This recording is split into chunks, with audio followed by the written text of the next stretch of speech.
الحمد لله نحمده ونستعينه ونستغفره ونؤمن به ونتوكل عليه ونعوذ بالله من شرور أنفسنا ومن سيئات أعمالنا من يهد الله فلا مضل له ومن يضلل فلا هادي له ونشهد أن لا إله إلا الله وحده لا شريك له ونشهد أن سيدنا ومولانا محمدا عبده ورسوله صلى الله تعالى عليه وعلى آله وأصحابه وبارك وسلم تسليما كثيرا أما بعد فأعوذ بالله من الشيطان الرجيم بسم الله الرحمن الرحيم يا أيها الذين آمنوا قوا أنفسكم وأهليكم نارا وقودها الناس والحجارة عليها ملائكة غلاظ شداد لا يعصون الله ما أمرهم ويفعلون ما يؤمرون صدق الله العظيم. معزز سامعین کرام، بزرگوں اور دوستوں، اللہ تعالیٰ نے انسانوں کو بے شمار نعمتوں سے نوازا ہے.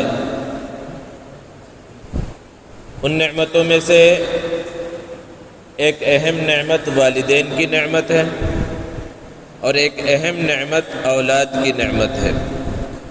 والدین کا کیا مقام و مرتبہ ہے، ان کے کیا حقوق ہیں، گزشتہ جمعے میں آپ کے سامنے مختصراً اس کا تذکرہ کیا گیا.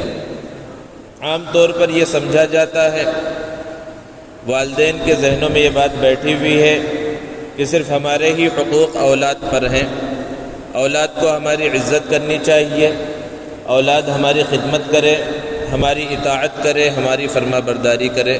بالکل صحیح بات ہے، یہ ہونا چاہیے. لیکن جہاں والدین کے حقوق اولاد پر ہیں، وہیں اولاد کے حقوق اور ذمہ داریاں والدین کے اوپر بھی ہیں. ایک شخص حضرت عمر رضی اللہ تعالی عنہ کے پاس اپنے بیٹے کی شکایت لے کر حاضر ہوا اور کہا کہ یہ بہت بڑا نافرمان ہو گیا ہے، میری باتیں نہیں مانتا. تو حضرت عمر رضی اللہ تعالی عنہ نے اس بچے کو بھی بلایا اور اس سے پوچھا کہ تمہارے والد تمہاری یہ شکایت لے کر آئے ہیں کہ تم ان کی نافرمانی کرتے ہو. تو بیٹے نے حضرت عمر رضی اللہ تعالی عنہ سے پوچھا، آپ مجھے یہ بتلائیے، کیا اولاد کے بھی والدین پر کچھ حقوق ہیں؟ تو حضرت عمر رضی اللہ تعالی عنہ نے فرمایا کہ بہت سارے حقوق ہیں، لیکن بنیادی حق یہ ہے کہ جب انسان نکاح کرے تو اپنی اولاد کی والدہ کے واسطے ایک نیک عورت کا انتخاب کرے، اور جب بچے کی ولادت ہو جائے تو اس کا ایک اچھا سا نام رکھے، اور جب بچہ شعور کی عمر کو پہنچ جائے تو اسے دین کی قرآن کی تعلیم دے دے. یہ بنیادی حق ہے. اس بچے نے جواب دیا کہ میرے والد میری شکایت آپ کے پاس لے کر آئے ہیں، لیکن آپ نے جو حقوق بیان کیے ان میں سے انہوں نے ایک بھی حق ادا نہیں کیا. انہوں نے نکاح ایک مجوسی کی بادی سے کی، یعنی میری والدہ کے لیے ایک نیک عورت کا انتخاب انہوں نے نہیں کیا، اور جب میں پیدا ہوا تو میرا نام بھی انہوں نے اچھا نہیں رکھا. میرا نام ایسا ہے کہ جس کے معنی بدصورتی کے آتے ہیں، اور اب میں بڑا ہو گیا ہوں اور آپ کے پاس میری شکایت پہنچی ہے، اور آج تک انہوں نے مجھے دین کی کوئی تعلیم نہیں دی، قرآن بھی نہیں پڑھایا. تو حضرت عمر رضی اللہ تعالی عنہ نے اس شخص کی طرف مخاطب ہو کر کہا کہ آج تم اپنے بیٹے کی نافرمانی کی شکایت لے کر آئے ہو، لیکن اس کے نافرمان بننے سے پہلے ہی تم نے اسے نافرمان بنایا. اس کے اندر تمہارا ہی قصور ہے. آج معاشرے کے اندر جو خرابیاں پھیلی ہوئی ہیں، اس کے اندر ایک خرابی یہ بھی ہے کہ والدین بہت پریشان ہیں. اولاد کی بے راہ روی کی وجہ سے، آوارہ بچوں کے ساتھ گھومنے کی وجہ سے، غلط صحبت کی وجہ سے، موبائل فون کے غلط استعمال کی وجہ سے، والدین کے اور بڑے لوگوں کے ادب و احترام نہ کرنے کی وجہ سے، ان کی بات کے نہ ماننے کی وجہ سے بہت پریشان نظر آتے ہیں. اور لوگ جو ہے اپنے رشتہ داروں میں شکایتیں کرتے، بھئی ہماری اولاد ہماری ہاتھ سے نکلتی جا رہی ہے. ہماری اولاد ہماری بات نہیں مان رہی ہے۔ یہ شکایتیں بجا ہیں، لیکن خود اپنا محاسبہ کرنے کی ضرورت ہے، غور کرنے کی ضرورت ہے کہ اس کے اندر کہیں ہماری کوتاہی تو نہیں ہے۔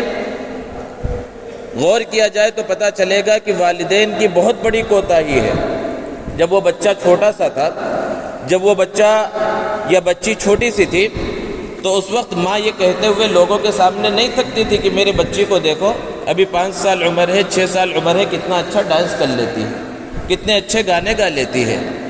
اور آج تو ایک ماحول بن چکا ہے کہ چھوٹے بچوں کی ہوشیاری اور ذہانت موبائل فون اور ٹیب اور لیپ ٹاپ کو اچھے سے چلا لینے میں سمجھا جاتا ہے، اور لوگ جو ہے بڑے فخر سے مہمانوں کے سامنے اور دوسروں کے سامنے یہ بیان کرتے ہیں کہ بھئی ابھی اسکول بھی نہیں جاتا بچہ، لیکن دیکھو یہ سب کچھ کھول لیتا ہے، یوٹیوب نکال لیتا ہے، اس میں سے جو چاہے وہ سرچ کر لیتا ہے، اور یہ فلاں چیز کر لیتا ہے، یہ گیم اپنے سے نکال لیتا ہے، اپنے سے کھیل لیتا ہے اور چلا لیتا ہے۔ بچوں کا جو بچپنا تھا وہ بچپنا ہی ختم ہو گیا۔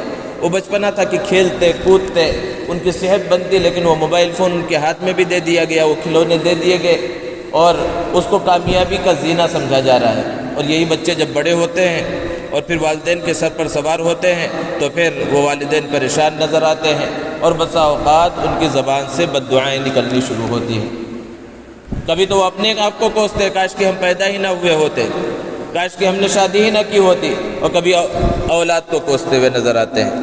لیکن اس سے پہلے اپنا محاسبہ کرنے کی ضرورت ہے کہ ہم نے کیا جو حقوق عائد تھے ان حقوق کو ادا کیا، کیا ہم نے ان ذمہ داریوں کو پورا کیا۔ اس پر بہت اچھے سے غور و فکر کرنے کی ضرورت ہے۔ دوستو، قرآن مجید میں اللہ رب العزت نے بیان فرمایا، یا ایھا الذین آمنوا قوا انفسکم واہلیکم نارا، کہ اے ایمان والو اپنے آپ کو اور اپنے اہل و عیال کو، اپنے گھر والوں کو، اپنے بیوی بچوں کو جہنم کی آگ سے بچاؤ۔ کون سی جہنم کی آگ؟ وقودها الناس والحجارہ، جس کا ایندھن انسان اور پتھر ہوں گے۔ انسان کو ڈالا جائے گا اور پتھروں کو بھی ڈالا جائے گا۔ پتھر کو کیوں ڈالا جائے گا؟ یہ بتلانے کے واسطے کہ دیکھو تم انہیں پتھروں کو پوچھتے تھے، آج بھی انہیں ڈال دیا گیا، حالانکہ ان کے اندر جان نہیں ہے، انہیں سزا دینا مقصود نہیں ہے، بلکہ انسان کو بتلانا مقصود ہے کہ جس پتھر کو تم عظمت والا سمجھتے تھے اور جس پتھر کو تم سمجھتے تھے کہ یہ ہمارے کام آئے گا، آج تمہارے ساتھ انہیں بھی آگ کے اندر جلایا جا رہا ہے۔ تو یہاں پر اللہ رب العزت نے صرف یہ نہیں کہا کہ تمہاری کامیابی بس اسی میں ہے کہ اپنے آپ کی حفاظت کر لو، اپنے آپ کو جہنم کی آگ سے بچا لو، قوا انفسکم صرف نہیں کہا، بلکہ کامیابی کا دار و مدار اللہ رب العزت نے اس پر رکھا ہے کہ اپنے آپ کو بچاؤ واہلیکم، اور اپنے گھر والوں کو بھی بچاؤ۔ کوئی شخص، کوئی مسلمان اپنی ذات کے اعتبار سے تو بہت بڑا دیندار ہو اور بہت بڑا پرہیزگار ہو، نمازی ہو، متقی ہو، لیکن اس کی اولاد کی اس نے فکر نہ کی ہو تو پھر وہ کامیاب نہیں ہے، یہ قرآن کہہ رہا ہے۔ اور بہت سی مرتبہ یہ دیکھا جاتا ہے کہ جو گھر کا سرپرست ہے، ذمہ دار ہے، وہ بہت بڑا نمازی ہے، صف اول کا پابند ہے، تہجد گزار ہے، حج اور عمرے کرنے والا ہے، نیکیوں کے کام میں خوب خرچ کرتا ہے، اور اولاد کو دیکھے تو اولاد کسی اور راہ پر جا رہی ہے، یہ مشرق کی طرف جا رہا ہے، وہ مغرب کی طرف جا رہے ہیں۔ اور بسا اوقات لوگوں سے کہا جاتا ہے کہ بھئی اپنے گھر والوں کی بھی فکر کرو، تو کہتے ہیں کہ بھئی ہم نے جتنی کوشش کرنی تھی کر لی، اب معاملہ اور معاشرہ بڑا خراب آ گیا ہے، اب زمانہ بدل گیا ہے، اب جو ہے بچے ہمارے قبضے قدرت میں نہیں رہے، اب وہ ہماری بات نہیں مانتے۔ دنیا کے معاملے میں تو ساری بات مانتے ہیں، تجارت کے معاملے میں ساری بات مانتے ہیں، بس دین کا مسئلہ اگر آ جائے تو اگر ہم یہ کہہ رہے ہیں کہ ہم نے کوشش کر لی، اور اللہ رب العزت نے قرآن مجید میں اس بات کو بیان فرمایا، وَلَا تَزِرُ وَازِرَةٌ وِزْرَ أُخْرَى، کسی دوسرے کا گناہ کسی دوسرے کے اوپر نہیں ڈالا جائے گا۔ حضرت نوح علیہ السلام کا بیٹا بھی نافرمان تھا، تو اس میں باپ کی کمی نہیں تھی۔ تو یہاں بتلانا یہ مقصود ہے کہ اگر جو یہ کہہ رہے کہ ہم نے کوشش کر لی، اگر حقیقت میں کوشش کر لی، جس طرح کوشش کرنی چاہیے تھی اس طرح کی کوشش اولاد کے اور اپنے ماتحتوں کے پیچھے ہو چکی کہ انہیں صحیح راستے پر لگایا جائے، انہیں دین کے راستے پر لگایا جائے، انہیں دین کی تعلیم دی جائے، انہیں جنت کے راستے پر لگا دیا جائے، اگر حقیقت میں وہ کوشش کر لی اور اس کے باوجود بھی اولاد غلط راستے پر ہے تو انشاءاللہ مواخذہ نہیں ہوگا۔ لیکن مفسرین نے بیان فرمایا ہے کہ یہ آیت کریمہ جس میں اللہ رب العزت نے بیان فرمایا یا ایھا الذین آمنوا قوا انفسکم کہ اپنے آپ کو بچاؤ، اس آیت میں اللہ رب العزت نے ایک لفظ کا استعمال کیا نار، کہ اپنے آپ کو جہنم کی آگ سے بچاؤ۔ نارا آگ کا لفظ اللہ نے کیوں استعمال کیا؟ اس لیے استعمال کیا کہ جو جہنم کی آگ ہے وہ دنیا کی آگ کے مقابلے میں بہت خطرناک ہے۔ دنیا کی آگ کا معاملہ کیا ہے؟ دنیا کی آگ اگر کہیں پر جل رہی ہو، چھوٹی سی آگ کہیں پر جلائی گئی ہو، اور کسی کا بیٹا جو شعور کی عمر میں نہیں ہے اور جو نہیں جانتا کہ وہ آگ جلا سکتی ہے، بس وہ آگ کو چمکدار اور خوبصورت چیز سمجھ کر اس آگ کی طرف بڑھ رہا ہو، تو کیا کوئی باپ ایسا ہوگا، کوئی ذمہ دار ایسا ہوگا کہ آرام سے کرسی پر اور صوفے پر بیٹھا رہے اور اس سے کہتے رہے میرے بیٹے اس آگ کی طرف مت جانا، وہ آگ جلا ڈالے گی؟ کوئی باپ ایسا ہوگا؟ بلکہ کیا کرے گا باپ؟ دوڑ کر اس بچے کو پکڑے گا، اپنے ہاتھ کا استعمال کرے گا۔ اپنا بیٹا تو چھوڑیے، کوئی ایسا بچہ جس کا اس سے خون کا رشتہ بھی نہ ہو، پہچانتا بھی نہ ہو، اور کوئی عام انسان دیکھے کہ ایک معصوم بچہ آگ کی طرف جا رہا ہے تو زبانی جمع خرچ کرنے پر وہ بھی اکتفا نہیں کرے گا، وہ دوڑ کر اس بچے کو بچائے گا۔ کیوں بچائے گا؟ کیونکہ معلوم ہے کہ یہ آگ بڑی خطرناک ہے، یہ آگ جلا ڈالے گی اگر بچہ، اور ہم صرف بولتے رہے تو ہو سکتا ہے وہ بچہ نہ سنے، تو وہ آگے بڑھ کر فکر اور کوشش کی جاتی ہے۔ مفسرین نے بیان فرمایا کہ اب ہم غور کر لیں کہ اس جہنم کی آگ سے بچانے کے واسطے جو اتنی خطرناک ہے، اس آگ سے بچانے کے واسطے کیا اس طرح فکر کی کوشش کی جس طرح دنیا کی آگ سے بچانے کی ہم فکر کرتے ہیں؟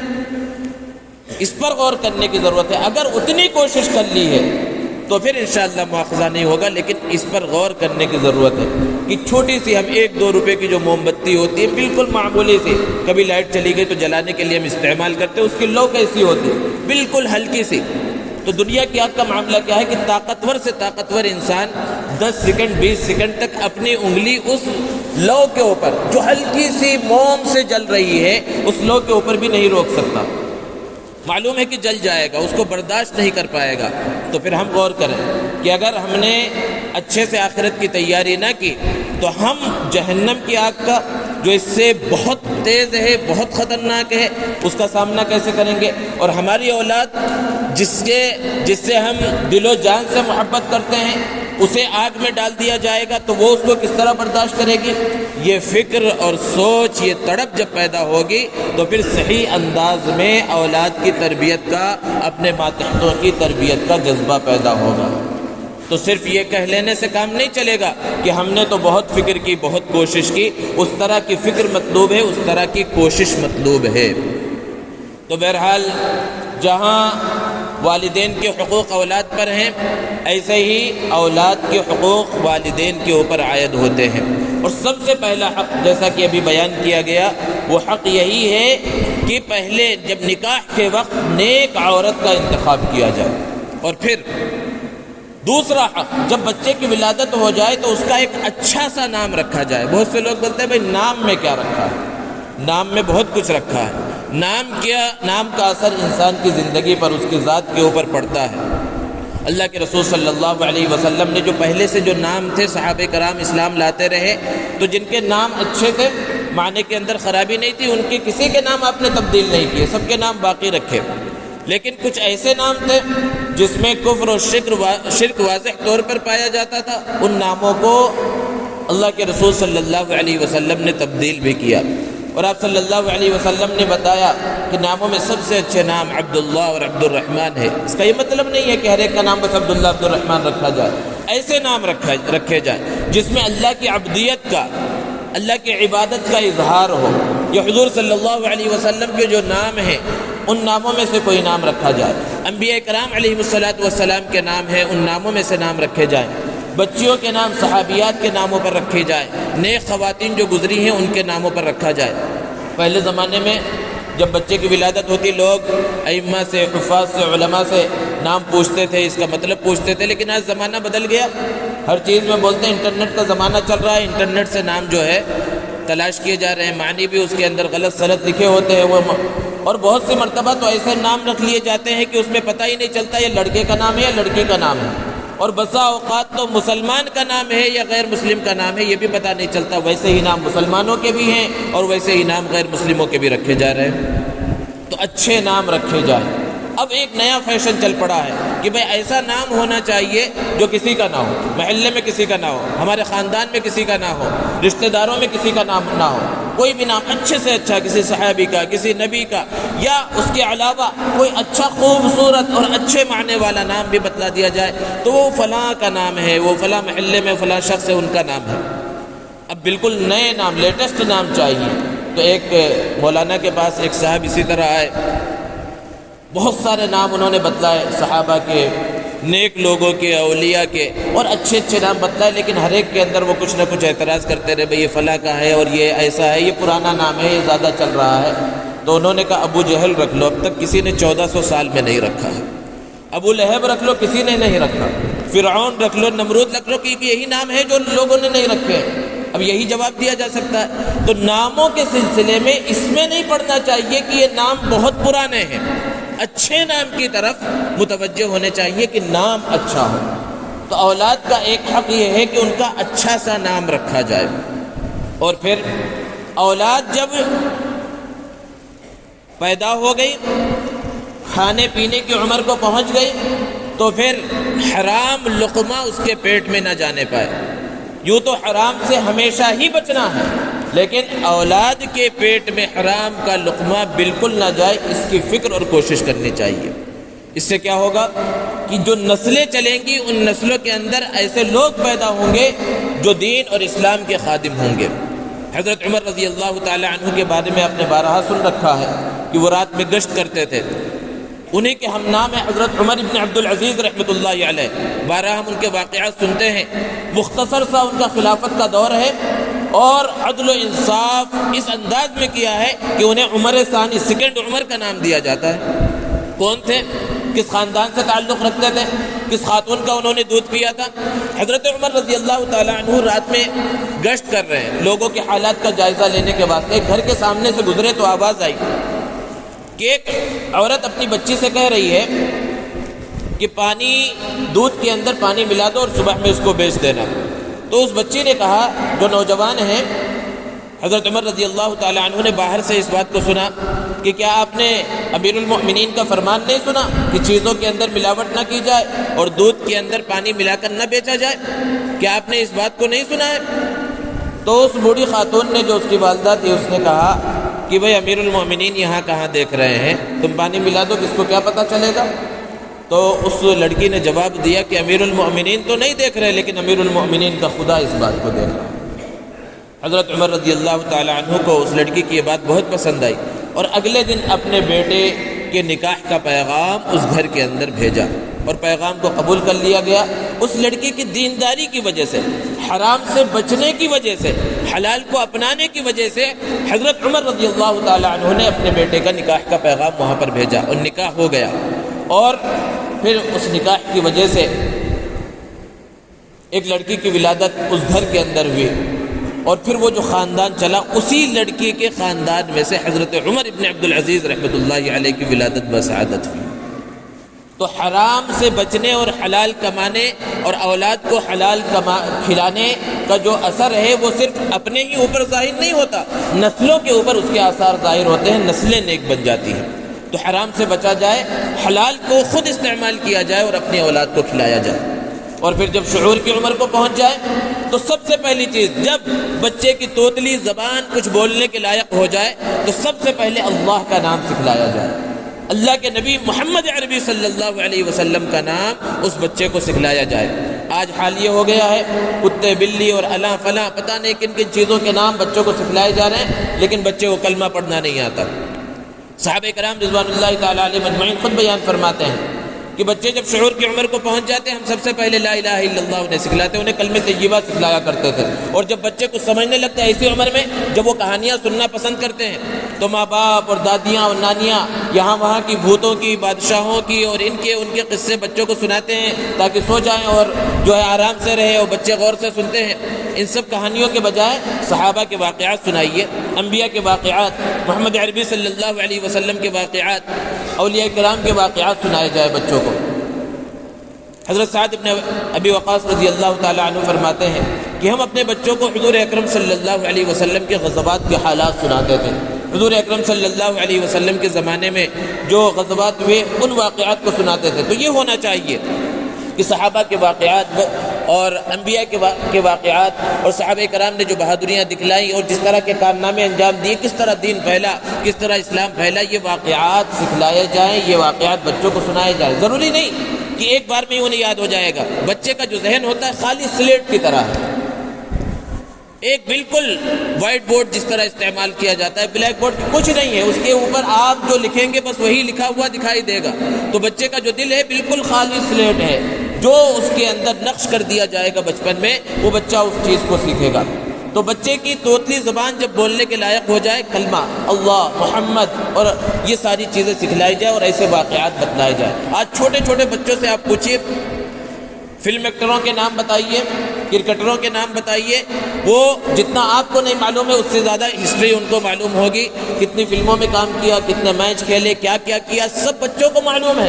لیکن انہی بچوں سے پوچھا جائے حضور اکرم صلی اللہ علیہ وسلم کے والد کا نام کیا ہے تو بچوں کو نہیں معلوم ہے۔ حضور اکرم صلی اللہ علیہ وسلم کے کتنے بیٹے تھے، کتنی بیٹیاں تھیں، بچوں سے پوچھا جائے نہیں معلوم ہے۔ حضور صلی اللہ علیہ وسلم کے کتنے چچا تھے، کتنے چچاؤں نے اسلام قبول کیا نہیں معلوم ہے۔ پہلے خلیفہ کا نام کیا ہے نہیں معلوم ہے، آخری خلیفہ کا نام کیا ہے نہیں معلوم ہے۔ حضرت علی رضی اللہ تعالیٰ عنہ کا حضور صلی اللہ علیہ وسلم سے کیا رشتہ تھا نہیں معلوم ہے۔ حضرت عثمان رضی اللہ تعالیٰ عنہ کا اللہ کے رسول صلی اللہ علیہ وسلم سے کیا رشتہ تھا نہیں معلوم ہے۔ حضرت ابوبکر کا کیا رشتہ تھا نہیں معلوم ہے۔ کیوں نہیں معلوم ہے؟ کس کی کمی ہے؟ صرف ان بچوں کی کمی ہے۔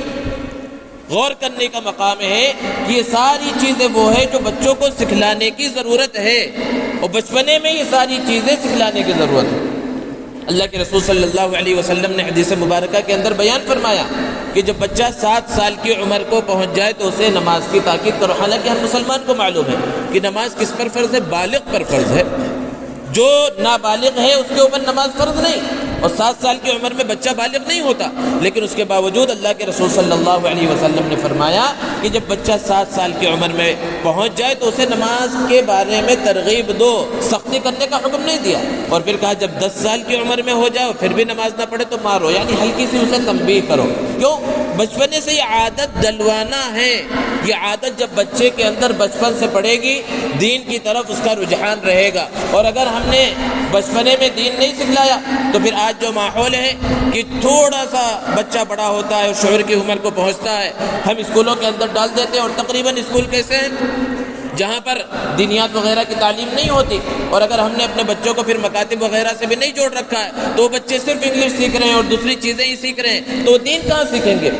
تو ماں کی گود وہ سب سے پہلا مدرسہ ہوتی ہے، گھر وہ سب سے پہلا مدرسہ ہے۔ دین سیکھنے کی اصل جگہ تو وہ گھر ہی ہے۔